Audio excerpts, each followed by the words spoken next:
Good morning everyone, मैं रश्मि सिंह आप सभी का आधार आईसीएस के यूट्यूब चैनल पर हार्दिक अभिनंदन करती हूँ। आप लोग का संस्कृत भाषा का क्लास चल रहा है जो कि आपका जेएसएससी सीजीएल के लिए पेपर 2 है। जिन लोगों ने संस्कृत ऑप्शन रखा उन लोगों के लिए इम्पोर्टेंट क्लास चल रहा है। इससे पहले 25 सेट्स डिस्कस हो चुके हैं जिसमें 40 क्वेश्चन का सेट था। पर सेट में आपका ग्रामर का सिलेबस, लिटरेचर सिलेबस और जो भी सिलेबस में आपका मेंशन है जैसे कि भाषा साहित्य, भाषा विज्ञान, संस्कृत साहित्य का इतिहास, वैदिक साहित्य, वेदांग, ये सब का डिटेल क्लास स्टार्ट हो चुका है। और साथ साथ 25 सेट्स हैं। 25 सेट्स में पर सेट में 40 questions means that means 100,000 question.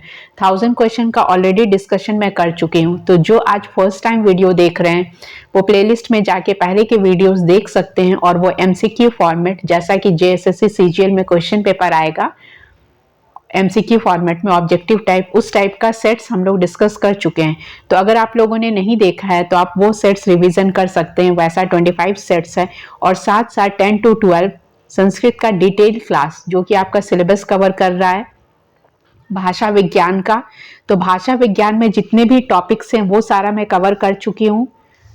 भाषा विज्ञान से जैसे कि आप देखेंगे तो उसमें संस्कृत भाषा का उद्भव और विकास, तो इसमें जितने भी सिद्धांत थे वो मैं सारा कवर कर चुकी हूँ। जैसे कि दिव्योत्पत्ति सिद्धांत था, संकेत सिद्धांत, रणन सिद्धांत, ये सबसे क्वेश्चन और ये सब का डिटेल एनालिसिस हो चुका है। तो जिन लोगों ने नहीं देखा है आप पहले प्लेलिस्ट में जाकर क्लिक करके देख सकते हैं। और जिन लोगों ने अभी तक सब्सक्राइब नहीं किया, अगर आप सब्सक्राइब नहीं करेंगे तो आपके पास नोटिफिकेशन नहीं आएगा कि कहाँ तक क्या चल रहा है या लेटेस्ट में कौन सा क्लास चल रहा है। तो सबसे पहले आपको सब्सक्रिप्शन की जरूरत है कि आप पहले चैनल को सब्सक्राइब करिए, उसके बाद ही तो आप वीडियोस देख सकते हैं कि संस्कृत लिटरेचर का है या जीएस का है या करंट का है।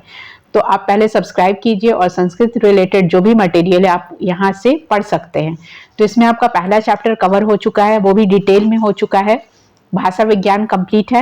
नेक्स्ट चैप्टर था आपका संस्कृत साहित्य का इतिहास, वो पोर्शन भी मैं कवर कर चुकी हूँ। और उससे रिलेटेड जो क्वेश्चन है वो आपको वो जो एमसीक्यू फॉर्मेट का 25 सेट्स है उसमें आप देख सकते हैं। आपको सारे सिमिलर क्वेश्चन उसमें मिल जाएंगे। तो आप जो भी चैप्टर पढ़ते हैं उसके साथ साथ क्वेश्चन सीरीज भी देखा कीजिए। क्वेश्चन सीरीज जो है मॉडल सेट इसलिए पहले डाल दिए गए हैं कि आप पहले क्वेश्चन देख लीजिए, क्वेश्चन आपको कैसा लग रहा है, टफ है या इजी है। अगर इजी है तो वेल एंड गुड, बहुत अच्छी बात है। अगर टफ है तो आपको डिटेल पढ़ने की जरूरत है।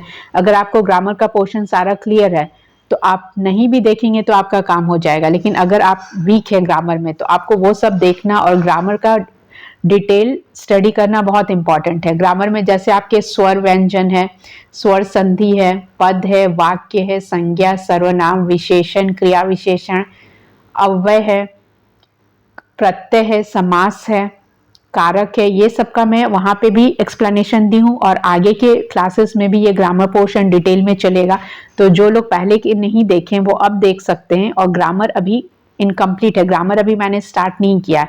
अभी आपका 3rd चैप्टर ही चल रहा है। 2 चैप्टर हो चुके हैं, भाषा विज्ञान और संस्कृत साहित्य का इतिहास। 3rd चैप्टर है आपका वैदिक साहित्य। वैदिक साहित्य में आपका वेद चल रहा है, मतलब अभी पूरा का पूरा बचा हुआ है। वेद में भी ऋग्वेद कंप्लीट हुआ है, अथर्ववेद और सामवेद, तो इन सब का डिटेल हो चुका है।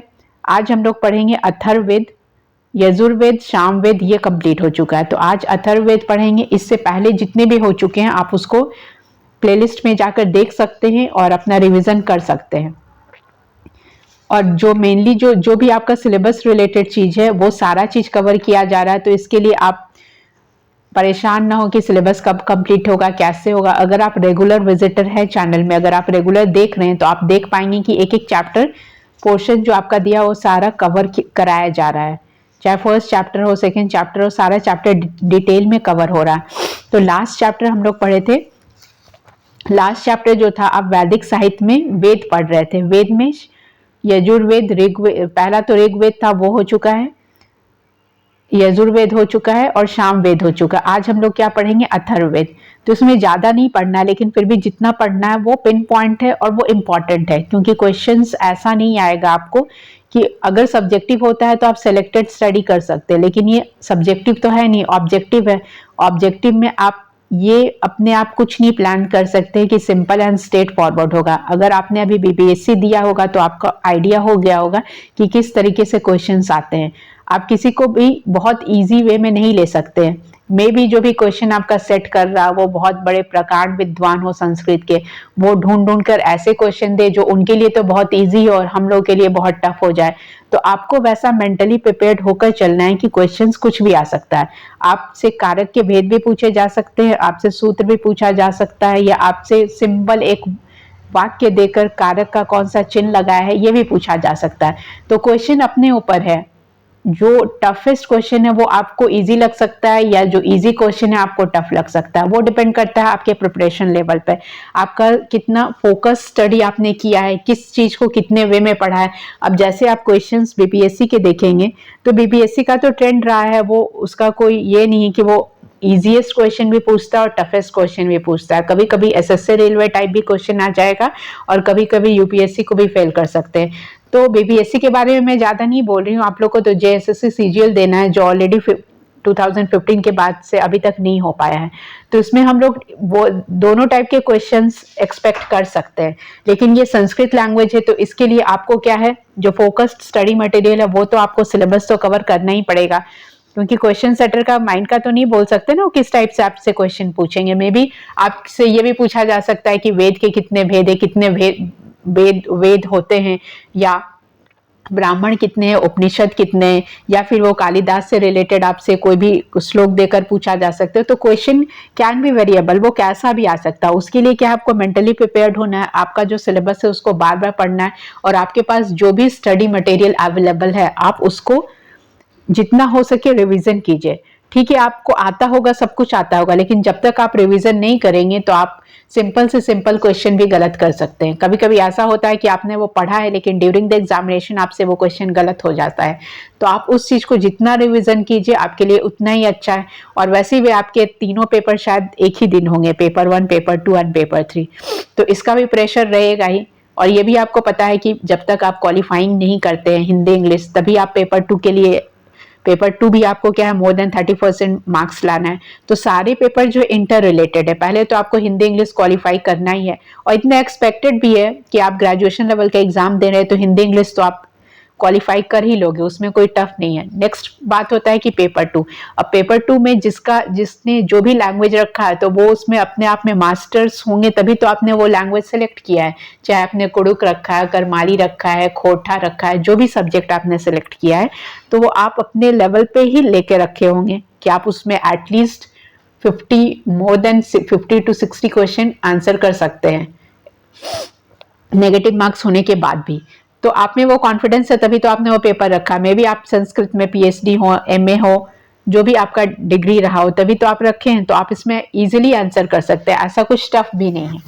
तो जो लास्ट क्लास में हम लोग वैदिक साहित्य में पढ़े थे, वेद के भेद में हम लोग ऋग्वेद, सामवेद, यजुर्वेद पढ़ चुके थे। आज हम लोग क्या पढ़ेंगे, अथर्ववेद के बारे में पढ़ेंगे। तो इसमें आपको स्टार्ट करना अथर्ववेद का अर्थ। अथर्ववेद का अर्थ क्या होता है, अथर्वों का वेद, अर्थात अभिचार मंत्रों से संबंधित ज्ञान, वैसा ज्ञान जो अभिचार मंत्रों से संबंधित है।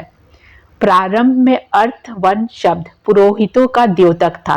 पहले क्या होता था एंशिएंट टाइप में, आप देखेंगे कि ऐसे जो शब्द बोले जाते थे वो उनका द्योतक कौन था, किसके रिजेम्बलेंस करते थे, पुरोहितों का द्योतक था। मतलब जो पंडित पुरोहित विद्वान जो होते थे, ज्ञानी पुरुष जो होते थे, उन्हीं का वो द्योतक था। अर्थवन संज्ञक ये पुरोहित अवेस्ता से अग्नि पूजकों के ही समान थे। ये कैसे थे, अवेस्ता, जेड अवेस्ता जो है जो इन लोग का बुक है, क्रिश्चियन से रिलेटेड बुक है। तो अर्थवन संज्ञक से पुरोहित अवेस्ता के अग्नि पूजकों के ही समान थे, अग्नि पूजकों के ही समान थे। जैसे कि अग्नि को पूजा की जाती है, उसी तरीके से पुरोहित अवेस्ता अग्नि पूजकों के ही समान थे। आगे चलकर इन्हें अभिचार पुरोहित कहा जाने लगा। धीरे धीरे आगे ग्रेजुअली क्या हुआ कि इन्हें क्या कहा जाने लगा, अभिचार पुरोहित कहा जाने लगा। किसको, ये हम लोग अथर्ववेद के बारे में डिस्कशन कर रहे हैं। मतलब अथर्वों का वेद अर्थात अभिचार मंत्रों से संबंधित ज्ञान। प्रारंभ में अर्थवंश शब्द पुरोहितों का द्योतक था। अर्थवंश संज्ञक ये पुरोहित अवस्था के अग्नि पूजकों के ही समान थे। आगे चलकर इन्हें अभिचार पुरोहित कहा जाने लगा। ठीक है, नेक्स्ट पॉइंट है, वस्तुतः एक ओर तो यह अन्य पुरोहितों जैसी क्रियाओं को करते थे और दूसरी ओर झाड़ फूंक करने वाले ओझाओं जैसी क्रियाओं को भी करते थे। मतलब कि एक तरह तो ये जो है मंत्र का जाप करते थे, जैसे और पंडित जी करते हैं उस तरीके से। एक और तो ये अन्य पुरोहितों की जैसे क्रियाओं को करते थे, जैसे पूजा पाठ होना, यज्ञ हवन करवाना, वो तो करते ही थे, और साथ साथ जो ओझा लोग होते हैं झाड़ फूंक करने वाले, दूसरी ओर झाड़ फूंक करने वाले ओझाओं जैसी क्रियाओं भी करते थे। मतलब ये दोनों को करते थे, तांत्रिक वाला भी करते थे और मंत्र से जो रिलेटेड है वो भी करते थे। अथर्ववेद का एक प्राचीन नाम क्या है? अब ये सब इंपॉर्टेंट पॉइंट्स है, जो आप पॉइंट्स देख रहे हैं कि इसका प्राचीन नाम क्या है, ये सबसे आपसे क्वेश्चन पूछा जा सकता है। अथर्ववेद का एक प्राचीन नाम क्या है? अथर्व अंगिरस भी है। तो ये आपको याद रखना है। क्वेश्चन कैसा एमसीक्यू में है, तो आपसे ये मल्टीपल क्वेश्चन में पूछा जा सकता है कि अथर्ववेद का प्राचीन नाम क्या है। ये ऑलरेडी हम लोग प्राचीन ही पढ़ रहे हैं, लेकिन इसमें भी प्राचीन नाम क्या है? तो अथर्ववेद का प्राचीन नाम क्या है? अथर्व अंगिरस भी है। ठीक है। गोपथ ब्राह्मण के अनुसार अर्थवन का शाब्दिक अर्थ क्या होता है? ये आपसे ये भी पूछा जा सकता है कि इस ब्राह्मण के अनुसार, तो किस ब्राह्मण के अनुसार यहाँ पर डिस्कशन किया जा रहा है? गोपथ ब्राह्मण के अनुसार अर्थवन का शाब्दिक अर्थ क्या है? गतिहीन या स्थिर। मतलब जो चीज स्टैटिक हो गया, जो मूवमेंट नहीं कर रहा, स्टैग्नेशन आ गया है।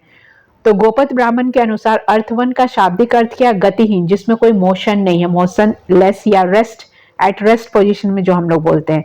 तो ये किसके अनुसार है? गोपथ ब्राह्मण के अनुसार है। अर्थवन का शाब्दिक अर्थ क्या कहला रहा है? गतिहीन या स्थिर। अब इसमें आगे आपको पढ़ना है कि अथर्ववेद के अन्य नाम क्या क्या है। ये इंपॉर्टेंट है। किसी भी चीज को अगर अलग नाम से और भी दिया जा रहा है तो वो आपको जानना जरूरी, चाहे वो ऋग्वेद हो, यजुर्वेद हो, सामवेद हो या अथर्ववेद हो, उनके बारे में सारा डिटेल जानना जरूरी है। तो इसके अन्य नाम क्या क्या है, आइए देख लेते हैं क्या क्या है। पहला है ब्रह्मवेद, दूसरा है भैजस्य वेद, तीसरा है क्षत्रवेद, नेक्स्ट महिवेद, और लास्ट है छंदोवेद। तो कितने नाम है इसमें? 5 दिए हुए हैं। पहला क्या है? ब्रह्मवेद, सेकंड है भैजस्य वेद, थर्ड क्षत्रवेद, फोर्थ महिवेद, और फिफ्थ क्या है? छंदोवेद। तो ये नाम आपको याद रखने हैं, इंपॉर्टेंट है।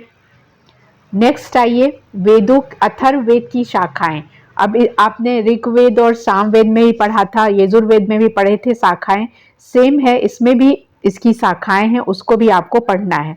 ये आपका आप ध्यान दीजिएगा, आपका भी वैदिक साहित्य चल रहा है, जो आज फर्स्ट टाइम देख रहे हैं उनके लिए आपका ज्यादा कुछ नहीं छूटा है। ये आपका 3rd चैप्टर चल रहा है, और 3rd चैप्टर में भी अभी आप वेद ही डिस्कस कर रहे हैं, अभी वेद कंप्लीट नहीं हुआ है। तो अथर्ववेद की 9 शाखाओं में से आजकल केवल 2 ही शाखाएं उपलब्ध हैं। तो अथर्ववेद की कितनी शाखाएं हैं? ऑल टोटल 9 है, उसमें से केवल 2, ओनली 2 ही उपलब्ध है। तो वो दोनों का आपको नाम याद रखना है। पहला क्या है? शौनक, और दूसरा क्या है? पैपलाद। तो ध्यान दीजिएगा क्या नाम है? शौनक और पैपलाद। शौनकीय शाखा की संहिता में, अब इसमें कितने कांड है, कितने सूक्त है और कितने मंत्र हैं, ये आपको याद रखना है। तो शौनकीय शाखा की संहिता में कितने कांड हैं? 20 कांड हैं, 730 सूक्त हैं, और 5977 मंत्र हैं। ये इंपॉर्टेंट है, ये आपको याद रखना पड़ेगा कि किस वेद में किसकी कितनी शाखाएं हैं, कितने मंडल हैं, कितने सूक्त हैं, कितने मंत्र हैं और कितने कांड हैं, ये आपको याद रखना पड़ेगा। तो शौनकीय शाखा की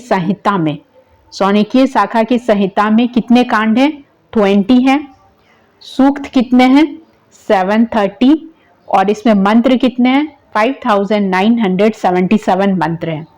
इन मंत्रों में से 1200 मंत्र ऋग्वेद से ही लिए गए हैं। तो ये कहाँ से लिए गए हैं? मान लीजिए इसमें कितने मंत्र बता रहे हैं, 5977, मतलब अराउंड 6000। तो इसमें से 1200 मंत्र कहाँ से लिए गए हैं? ऋग्वेद से लिए गए हैं। तो ये इंपॉर्टेंट लाइन है, आप इसको याद रखिएगा कि 5977 मंत्र हैं अथर्ववेद में, लेकिन इसमें से 1200 कहाँ से लिए गए हैं? ऋग्वेद से लिए गए। सेम आपने लास्ट क्लास में यजुर्वेद और सामवेद पढ़ा था, तो उसमें भी कुछ मंत्र ऋग्वेद से लिए गए थे। तो वो भी आपको जो फैक्ट्स एंड फिगर्स है वो याद रखना पड़ेगा, क्योंकि ऑब्जेक्टिव क्वेश्चन है ना। सब्जेक्टिव होता तो इतना डिटेल में आपको नहीं पढ़ना होता, ऑब्जेक्टिव है तो ऑब्जेक्टिव में आपको जो फैक्ट्स एंड फिगर्स है उस पर थोड़ा ध्यान देना पड़ेगा कि कितने मंत्र हैं, कितने कांड हैं, कितने सूक्त हैं, ये आपको ध्यान देना पड़ेगा।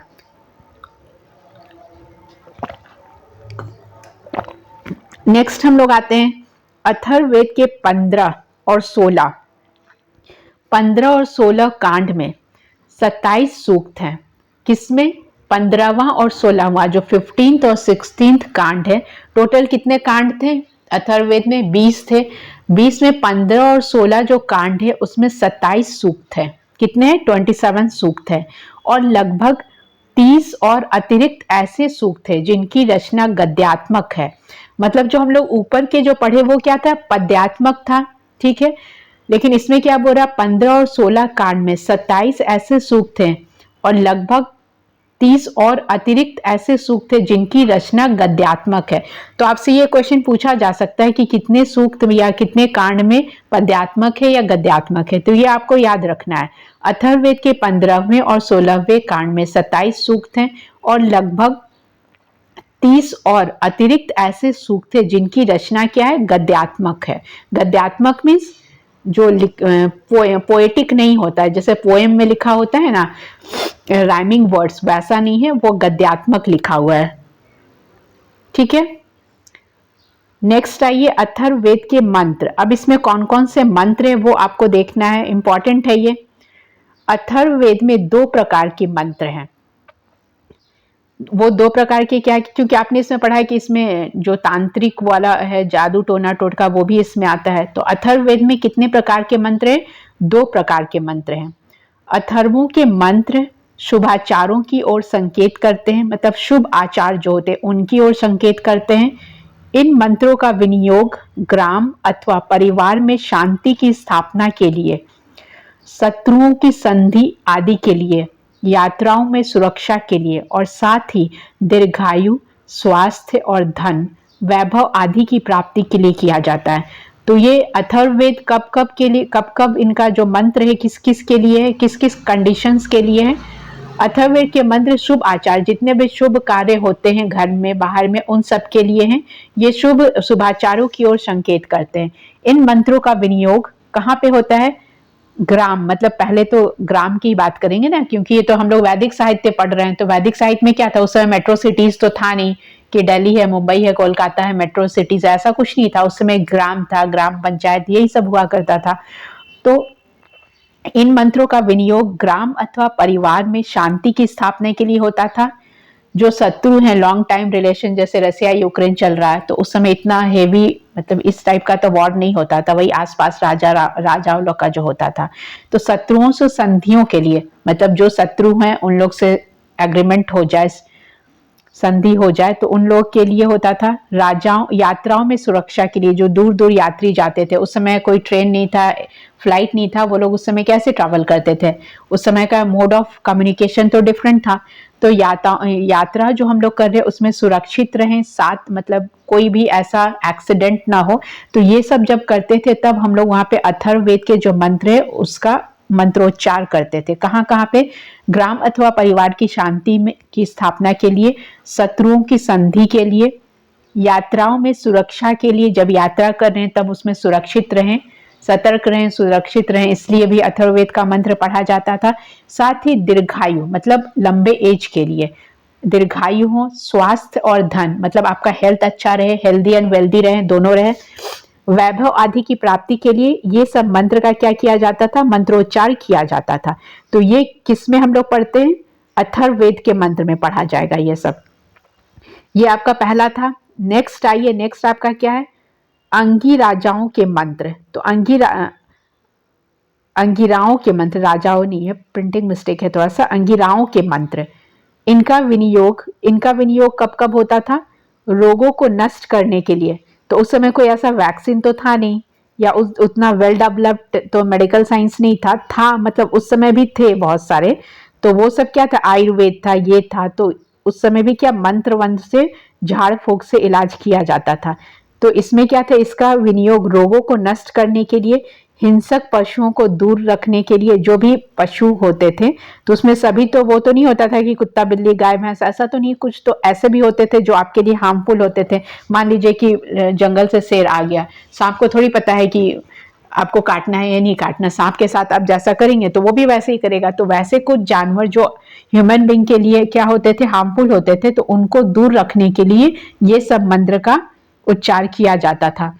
किस किस कंडीशंस में? इनका विनियोग रोगों को नष्ट करने के लिए, हिंसक पशुओं को दूर रखने के लिए, पिशाच, जादूगर आदि दुष्ट और मायावी शक्तियों को नष्ट करने के लिए किया जाता था। जितने भी भूत पिशाच होते थे उन सबको दूर करने के लिए, जो जादूगर होते थे, टोना टोटका, उस समय का टाइम पीरियड ऐसा था कि सब करते थे। अभी भी ऐसा कुछ चलता है, जैसे ट्राइबल्स में आप देखते हैं, या फिर आप वो सब सावधान इंडिया और क्या क्या देखेंगे तो वो सब में दिखाया जाता है कि कैसे जादू टोना टोटका किया जाता है, वूडू किया जाता है, मतलब किसी का बॉडी पार्ट्स कुछ ले लिया है, कपड़ा ले लिया, इस टाइप की हरकतें करते थे। तो ये सब को दूर करने के लिए ये इसका मंत्र पढ़ा जाता था। तो रोगों को नष्ट करने के लिए, हिंसक पशुओं को दूर रखने के लिए, और पिशाच, जादूगर आदि दुष्ट और जो मायावी शक्ति होती थी उन सबको नष्ट करने के लिए ये मंत्र, अथर्ववेद के मंत्र क्या थे, इंपॉर्टेंट थे। ठीक है, तो ये सारा डिटेल आपको पढ़ना है, ऐसा नहीं कि कहानी की तरह सुन ले। वो आपको ध्यान रखना है कि किसमें कहाँ पे क्या है, क्योंकि क्वेश्चन आपके कंफ्यूजन वाले भी हो सकते हैं। अब ऐसा तो नहीं कि 100 क्वेश्चन है तो 100 क्वेश्चन में आपसे बहुत ही इजी क्वेश्चन पूछा जाएगा। 50% क्वेश्चन बहुत इजी होगा कि शब्द रूप, धातु रूप, संधि, कारक, उपसर्ग, समास आपसे सूत्र देकर पूछा जा सकता है। कुछ क्वेश्चन तो बहुत इजी होंगे जो आप, और उसमें जो भी संस्कृत रखे हैं तो almost TGT, PGT, CTET, UGC, net वाले सब होंगे इसमें, तो वो लोग के लिए बहुत इजी होगा ये सब करना। और कुछ क्वेश्चन ऐसा होगा 10 to 20% क्वेश्चन ऐसे होंगे जिसमें आपको थोड़ा सा टफ तो होगा ही। अगर टफ ही नहीं है तो फिर एग्जाम का कोई मतलब ही नहीं है। तो इस टाइप के क्वेश्चंस भी होंगे जो आपको थोड़ा सा परेशान करे, तो उसके लिए आपको क्या, रेगुलर रिविजन करना बहुत जरूरी है। ठीक है, तो हम लोग क्या पढ़ रहे थे कि अथर्ववेद का दो क्या था, कहाँ कहाँ पे हम लोग उसका विनियोग करते थे। अथर्ववेद में उपचार मंत्र भी है और अभिचार मंत्र भी है। तो अथर्ववेद ही एक ऐसा वेद है जिसमें उपचार का भी है और अभिचार का भी मंत्र है। जो भी मंत्र इसमें, जो भी टाइप के, ये आपको नेगेटिविटी की तरफ भी ले जाएगा, पॉजिटिविटी के भी तरफ। तो इसमें उपचार के भी मंत्र हैं और अभिचार के भी मंत्र हैं। अर्थात अथर्ववेद के कुछ मंत्रों का संबंध संवर्धन आदि से है, जैसे पुत्र जन्म, विवाह, राज्याभिषेक आदि अवसरों पर अथर्ववेद के ही मंत्रों का पाठ किया जाता है। तो ये सब जो होता है, पुत्र का जन्म हुआ, विवाह हुआ, राज्याभिषेक हुआ, तो उस समय राज्याभिषेक जो राजा लोग थे, तो जो भी राज्याभिषेक जिनका भी होता था, तो उस समय मंत्रोपचार जो किया जाता था, कौन से वेद से किया जाता था, अथर्ववेद से किया जाता था। तो अथर्ववेद में क्या, उपचार के भी मंत्र हैं और अभिचार के भी मंत्र हैं। अर्थात अथर्ववेद में कुछ मंत्रों का संबंध संवर्धन आदि से है। संवर्धन में क्या किया जाता है, जैसे पुत्र का जन्म हुआ, विवाह हुआ, राज्याभिषेक हुआ आदि अवसरों पर अथर्ववेद के ही मंत्रों का पाठ किया जाता था। ठीक है, इसके साथ ही अथर्ववेद में कुछ ऐसे मंत्र भी है जिनका प्रयोग कोढ़, राज्य क्षमा, खांसी, गंजापन, घाव को भरने के लिए, मतलब कि शादी ब्याह पूजा फंक्शन के लिए तो होता था, साथ साथ जो बीमारी है उसको भी दूर करने के लिए भी होता था। जैसे कोढ़, लेप्रेसी है, राज्य क्षमा, टीबी जो बीमारी है वो है, खांसी है, गंजापन है जो कोई टकला हो रहा है, या घाव को भरने का, तो ये सब का भी ट्रीटमेंट अथर्ववेद में मिलता है। सर्प दर्द को, विष को दूर करने के लिए, जैसे कि सांप काट लिया या कोई भी जहरीला जानवर डस लिया, काट लिया, तो उस सब के विष को निकालने के लिए भी उसका मंत्र किसमें दिया हुआ है, अथर्ववेद में दिया हुआ। अगर आप पढ़ेंगे अथर्ववेद को तो आप ये सब डिटेल में जान पाएंगे। लेकिन अभी आपके पास इतना टाइम तो है नहीं कि आप ऋग्वेद पढ़े, अथर्ववेद पढ़े, या सामवेद, यजुर्वेद पढ़े। वो तो आप ये यही, जैसे कि आपका जो स्टडी मटेरियल अवेलेबल है, या जो बुक्स में आप पढ़ें, या आपके कोर्स बुक, अगर आपने ग्रेजुएशन, पोस्ट ग्रेजुएशन या पीएचडी किया तो उसी से पढ़ सकते हैं। डायरेक्ट आप अथर्ववेद खोलकर तो नहीं पढ़ सकते, उतना टाइम है नहीं आपके पास, कितना डिटेल पढ़ेंगे। तो जो जिस्ट है वो आपको यहाँ पे भी बताया जा रहा है। तो इसका प्रयोग कहाँ कहाँ पे हो सकता है, कोढ़ में हो सकता है, राज्य क्षमा, खांसी, गंजापन, घाव को भरने, सर्पदंश को दूर करने और पागलपन को ठीक करने के लिए भी प्रयोग किए जाते थे। तो ये क्या क्या में किए जाते थे? तो ऊपर कहा गया है कि ये अभिचार मंत्र भी थे और उपचार मंत्र भी थे। उपचार के लिए भी किया जाता था ये सब। ठीक है। भारत की प्राचीन चिकित्सा पद्धति आयुर्वेद के बीज इसी वेद में उपलब्ध होते हैं। जो आयुर्वेद चल रहा है आजकल, तो ये अभी तो नहीं चल रहा है, ये पहले से चल रहा है। ठीक है। तो ये जो प्राचीन चिकित्सा पद्धति है आयुर्वेद, जो अभी पतंजलि, बाबा रामदेव का आप लोग जो इतना मेडिसिन खरीदते हैं, सभी लोग खरीदते हैं, मेडिसिन लेते हैं, दंत कांति, फेस कांति, केस कांति, ये सारा चीज जो लेते हैं, तो ये सब का बीज कहाँ से मिलता है? आयुर्वेद से मिलता है। अब बाबा रामदेव का प्रोडक्ट तो सभी खरीदते हैं, चाहे टूथब्रश हो, साबुन हो, सोप हो, शैम्पू हो, अब तो सभी कुछ मिलता है बाबा रामदेव का। तो ये सारा का बीज कहाँ से उत्पन्न हुआ है? ये आयुर्वेद से ही हुआ है। मे भी कॉस्टली है, नहीं कॉस्टली है, वो तो अलग मैटर है, लेकिन वो आटा, चावल, दाल, सब कुछ बाबा रामदेव जो पतंजलि वाले स्टोर में आप जाइएगा तो आपको सब कुछ अवेलेबल होगा उसमें। तो इसमें क्या है? प्राचीन चिकित्सा पद्धति आयुर्वेद के बीज इसी वेद में उपलब्ध है। तो आयुर्वेद से ही क्या मिलता है? सॉरी, अथर्ववेद में ही क्या मिलता है? आयुर्वेद के बीज मिलते हैं। तो आपसे ये क्वेश्चन पूछा जा सकता है। नेक्स्ट आइए अथर्ववेद के विषय में। अब आपको पढ़ना अथर्ववेद के विषय में क्या क्या इंपॉर्टेंट है। अथर्ववेद की विषय सामग्री को हम 3 रूपों में देखते हैं। कितने रूप में देखते हैं? 3 रूपों में देखते हैं। पहला क्या है? आध्यात्मक विषयक, दूसरा अधिभूत विषयक, और थर्ड क्या है? अधिदेव विषयक। तो ये तीनों विषयक में देखते हैं क्या क्या पढ़ना है इसमें। अब इसमें से जैसे कि मैंने आपको अभी इतना बताया, उससे आप अगर प्रैक्टिस सेट में जाएंगे, जो 25 सेट है उसमें क्वेश्चंस आपके वहां पे डिस्कशन किए हुए हैं, तो आप वो भी अगर देख रहे होंगे तभी भी दोनों चीज को आप रिलेट कर सकते हैं। वहां पे आपको क्वेश्चन फॉर्मेट में दिया हुआ है, यहाँ पे आपको उस चीज के बारे में डिटेल बताया जा रहा है। तो वो जो 1000 क्वेश्चन का सेट है, आप उसको बार बार रिविजन करेंगे तो आपको पता चलेगा कि सारा जो वहां पे क्वेश्चन है इससे रिलेटेड ही दिया गया है। ठीक है। तो यहाँ पे हम लोग पढ़ रहे हैं अथर्ववेद की विषय सामग्री के 3 रूपों में देखते हैं। कौन कौन सा रूप है? आध्यात्मक विषयक, इसके अंतर्गत वे सूक्त और मंत्र हैं जिसमें ब्रह्म और परमात्मा विषयक विचारों के साथ ही 4 वर्णों और 4 आश्रमों से संबंधित विचार मिलते हैं। इसमें 4 वर्ण और 4 आश्रम के संबंधित विचार भी मिलते हैं। ठीक है। तो किसमें मिलते हैं? ये आध्यात्मक विषयक में मिलते हैं। इसके अंतर्गत वे सूक्त एवं मंत्र है जिसमें ब्रह्म और परमात्मा, मतलब जो भगवान है, उनके बारे में, और साथ ही 4 वर्ण, जो 4 वर्ण बांटा गया, ब्राह्मण, वैश्य, क्षत्रिय, शूद्र में जो बांटा गया है, और जो 4 आश्रम है उससे संबंधित विचार मिलते हैं। अब अभी अभी आपका बिहार कास्ट सेंसस आया है, उससे भी आप अभी देखेंगे, कंपेयर करेंगे तो वो 4 वर्ण आपको मिल जाएंगे। 4 तो नहीं, अब तो उसमें तो बहुत सारा दिया हुआ है, ब्राह्मण, क्षत्रिय, वैश्य, शूद्र को छोड़ के और भी बहुत सारे डिटेल दिया हुआ। तो इसमें 4 वर्णों के और 4 आश्रम के सबसे संबंधित विचार मिलते हैं। 4 आश्रम आपको पता ही होगा क्या क्या होता है, जो ब्रह्मचर्य हुआ, गृहस्थ हुआ, वानस्पत आश्रम और संन्यास आश्रम। तो ये सारा आश्रम और 4 जो वर्ण है ये आपको किसमें मिलेंगे? अथर्ववेद के सूक्त में और मंत्र में मिल जाएंगे। नेक्स्ट आते हैं हम लोग अभिभूत विषयक। इसमें क्या पढ़ना है? इसके अंतर्गत वे सूक्त एवं मंत्र हैं जिसमें राजा, शासन, शत्रु, युद्ध और वाहन आदि के वर्णन है।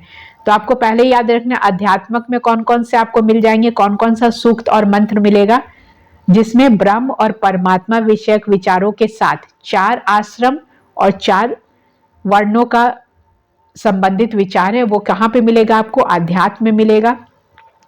अभिभूत में क्या क्या मिलेंगे आपको? वैसे सूक्त और मंत्र मिलेंगे जिसमें राजा, शासन, शत्रु, युद्ध और वाहन आदि का वर्णन है।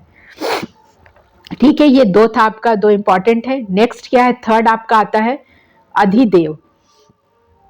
अधिदेव में आपको कौन कौन से सूक्त और मंत्र मिलते हैं? इसमें सृष्टि परक सामग्री प्रमुख रूप से आती है। कौन सी सामग्री? सृष्टि परक सामग्री प्रमुख रूप से आती है। अनेक देवताओं का नाना प्रकार के यज्ञों और काल का वर्णन भी इसी के अंतर्गत है। इसमें क्या अनेक प्रकार के जो देवता हैं और नाना प्रकार के जो यज्ञ, यज्ञ हवन भी तो एक नहीं है, राजसूय यज्ञ है, बहुत सारे ऐसे यज्ञ हवन होते हैं जिसका हम लोग को नाम अभी याद भी नहीं रहता, क्योंकि हम लोग डे टू डे लाइफ में तो करते नहीं, जब कोई पूजा पाठ होता है तभी तो हवन सामग्री करते हैं।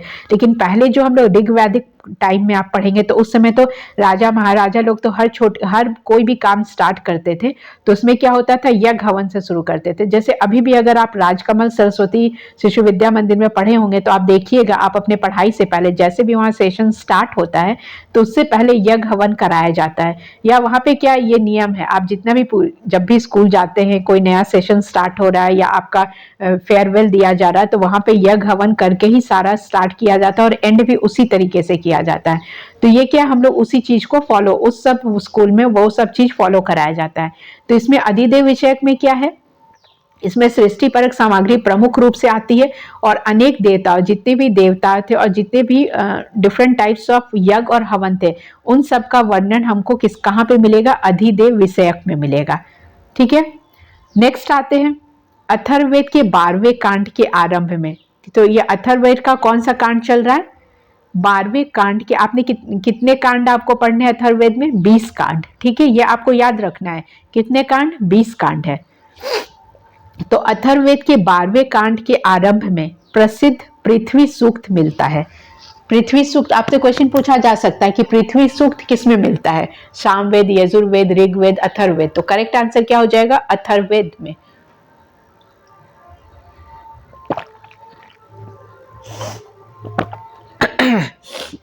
तो अथर्ववेद के 12वें कांड के आरंभ में प्रसिद्ध पृथ्वी सूक्त मिलता है।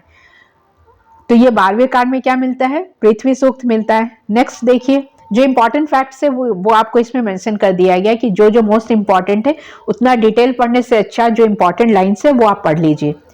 14वें कांड में सभी सूक्त विवाह विषयक है। 14वें कांड में क्या है, जो आप सर्वमंगल मांगल सर्व ये सब पढ़ते हैं, तो वो जो है वो किस में मिलेगा आपको, 14वें कांड में मिलेगा। ठीक है, 14वें कांड में सभी सूक्त क्या है, विवाह विषयक है। 12वें में क्या था, पृथ्वी सूक्त था। 15 से 16वें 15-16 में क्या है, 15-16वें कांड में मंत्र पद्यात्मक न होकर गद्यात्मक है। इसमें मंत्र क्या है, जितने भी मंत्र क्या होते हैं, पद्यात्मक होते हैं ना। अगर आप गायत्री मंत्र भी पढ़ेंगे तो वो क्या है, पद्यात्मक है, गद्यात्मक तो है नहीं। तो 15वें-16वें में जो मंत्र क्या है, पद्यात्मक न होकर गद्यात्मक है। 15वें कांड में मंत्र व्रात्यों के, यज्ञों के संबंध रखते हैं। 15वें कांड में क्या है, मंत्र व्रात्यों जो है वो क्या है, यज्ञ से संबंध रखते हैं।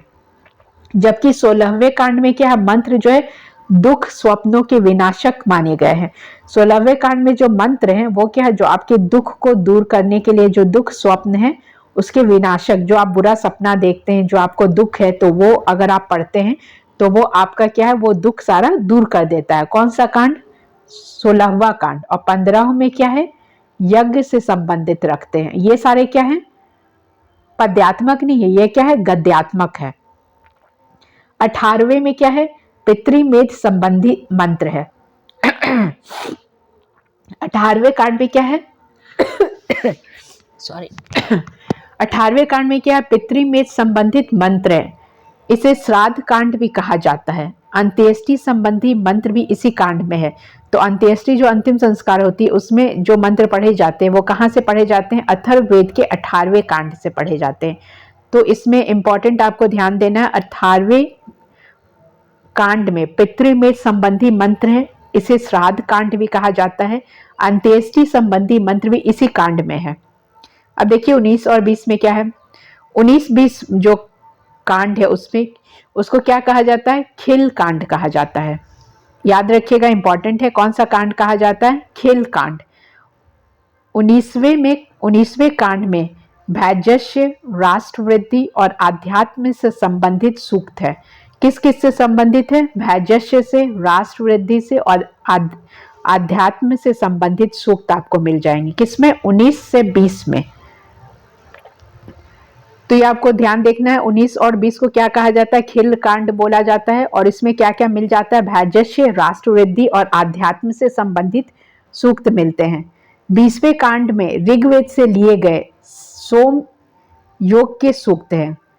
ऋग जो 20वें कांड में क्या कहाँ से लिए गए, ऋग्वेद से लिया गया है वो, और कहाँ से ये सूक्त है, सोमयोग से है। ठीक है। नेक्स्ट है आपका प्रसिद्ध सूक्त। प्रसिद्ध सूक्त में आपको क्या पढ़ना है, भैज्यश्याणी, रोगों एवं दानवों से मुक्ति की प्रार्थनाएं। बहुत सारी बीमारियां होती थी उस समय, तो वो जो बीमारियों को दूर भगाए, और जो उस समय राक्षस पिशाच से उससे दूर करने के लिए, अगर आपके पीछे राक्षस पड़ गया, दानव पड़ गया, तो उससे मुक्ति दिलाने के लिए, जैसे ब्रह्म राक्षस है या कोई ऐसा डिजीज है जो कि मतलब ठीक ही नहीं हो रहा, क्रोनिक कोई डिजीज है, तो वो सब डिजीज से और जो भूत पिशाच राक्षस दानव थे उनसे दूर करने के लिए ये सूक्त था। कौन सा था, भैज्यश्याणी। नेक्स्ट है आपका आयुष्माणी। ये क्या था, नाम से ही पता चल रहा है कि दीर्घायु प्राप्त करने के लिए, मतलब एज को लंबा करने के लिए है, दीर्घायु, आयु को लंबा करने के लिए इसमें सारा मंत्र दिया हुआ है। नेक्स्ट आता है आपका अभिचारिकाणी तथा कृत्य प्रतिकारकाणी। पहला क्या था, भैज्यश्याणी, किसके लिए था, रोग और दानवों से मुक्ति की प्रार्थनाएं थी इसमें। दूसरा क्या था, आयुष्याणी, दीर्घायु प्राप्त करने के लिए प्रार्थनाएं थी। थर्ड में आप देखिए क्या है, अभिचारिकाणी तथा कृत्या प्रतिकारणाणी। ये किसके लिए था, राक्षसों एवं शत्रुओं के प्रतिकूल अभिचार के लिए। किसके लिए था ये, राक्षसों एवं शत्रुओं के प्रतिकूल व्यभिचार के लिए। नेक्स्ट आता है स्त्री कर्माणी, स्त्री विषयक अभिचार थे। वे सूक्त जो प्रेम विवाह से संबंधित थे। अब स्त्री नाम आया है, स्त्री वो स्त्री है, कुछ भी कर सकती है, तो वो स्त्री किससे है, स्त्री सूक्त जो है प्रेम विवाह से संबंध रखते थे, तो इसका नाम क्या, स्त्री कर्माणी। बाकी जो था उसके नाम से रिलेटेड है।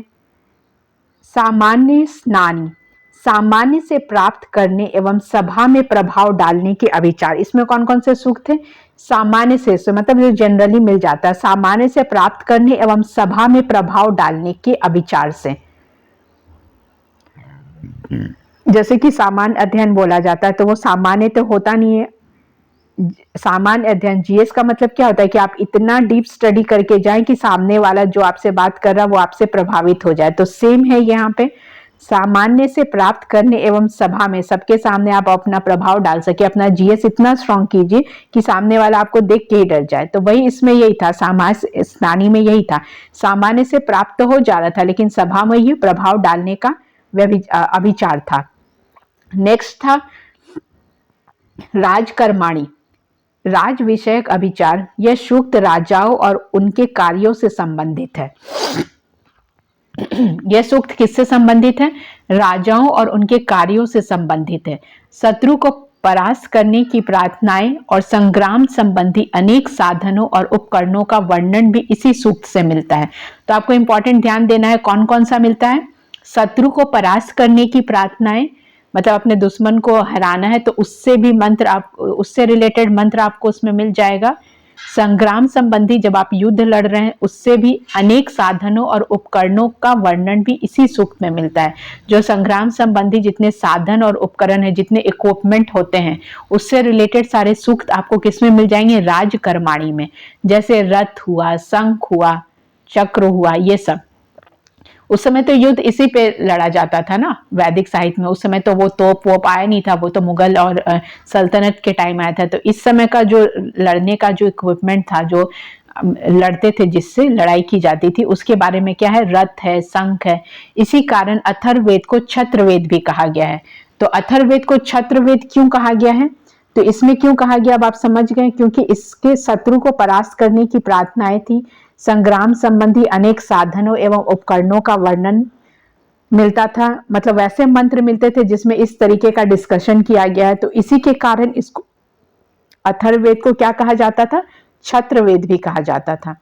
प्रसिद्ध भूमि सूक्त भी इन्हीं सूक्तों में है। जितनी जो भूमि सूक्त है, भूमि सूक्त किसमें मिल जाएगा आपको, राजकर्माणी में मिल जाएगा। ठीक है। नेक्स्ट आपका आता है ब्रह्मयानी।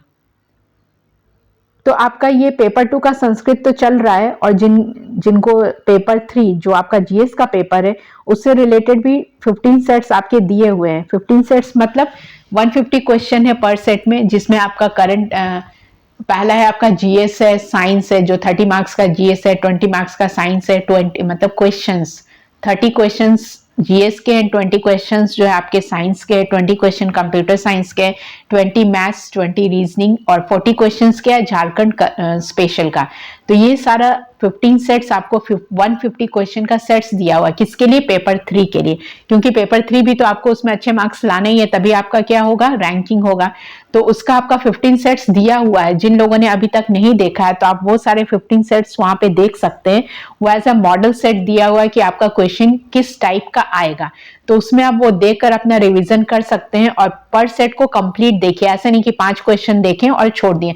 जब तक कि आप पूरे सेट को कंप्लीट नहीं देखेंगे तो आपको पता कैसे चलेगा कि आप कितने सही कर पा रहे हैं और कितने गलत। और वैसे भी बैठे बैठे एनालाइज करना बहुत आसान होता है। आप अपने रूम में बैठ के बहुत ही आसानी से बोल सकते हैं कि क्वेश्चन बहुत इजी था। जब आप एग्जाम में बैठते हैं, सारे टर्म्स एंड कंडीशंस को, सर्कमस्टांसेस को फेस करती हूँ, जब एग्जाम देते हैं तो वही जो आप आराम से 80% और 90% रूम में बैठे हुए कर रहे थे, वहां जाके 80 to 90 से सीधे क्या हो जाता है, 60 to 70 में हो जाता है। और नेगेटिव मार्किंग है तो और भी कम हो सकता है। तो डोंट बी ओवर कॉन्फिडेंट, आपको रिवीजन की जरूरत है, आपको सारा चीज रिवीजन करके ही जाएं। तो उसके लिए 15 सेट्स दिया हुआ है। जीएस का जो थर्ड पेपर है आपका, उसके लिए दिया, आप उसको देख के रिवीजन कीजिए। अगर आपको कोई प्रॉब्लम हो रहा कहीं भी किसी भी टॉपिक पे, तो आप कमेंट में पूछ सकते हैं कि आपको पॉलिटी में प्रॉब्लम है या ज्योग्राफी में या हिस्ट्री में। इस टाइप के क्वेश्चंस अगर में आपको प्रॉब्लम हो रहा तो आप कमेंट करके पूछ सकते हैं। तो उसके लिए पेपर 3 का सेट्स ऑलरेडी दिया हुआ है, उसमें आपका सारा सेक्शन कवर कराया हुआ है। तो आप वो सब सेट्स देखिए और रिविजन कीजिए और एग्जाम में अच्छे मार्क्स लाने के लिए ट्राई कीजिए। नेक्स्ट आपका आता है ब्रह्मयानी। इसमें क्या है, ब्राह्मणों के हित में प्रार्थनाएं और अभिशाप। जो ब्राह्मण अभिशाप देते थे या जो प्रार्थनाएं, जो आपका पूजा संपन्न करवाते थे, तो ब्राह्मण का क्या होता था कि भगवान से बोलते थे, डायरेक्ट कांटेक्ट है, वो अग्नि के थ्रू डायरेक्ट कांटेक्ट करते थे। तो ब्राह्मणों के हित में प्रार्थनाएं और अभिशाप दोनों किस में मिल जाएगा, ब्रह्मयानी में मिल जाएगा। ठीक है, तो ये आपका जो अथर्ववेद का जो सेक्शन था वो हो चुका है। इससे पहले आपका ऋग्वेद, यजुर्वेद, सामवेद, ये तीनों हो गया। आज आपका अथर्ववेद का जो टॉपिक था वो कवर हो चुका है। तो ये आपका कौन सा चल रहा था, वैदिक साहित्य। तो ये वेद आपका कंप्लीट हो गया। नेक्स्ट हम लोग जो कवर करेंगे वो ब्राह्मण, आख्यक और उपनिषद करेंगे।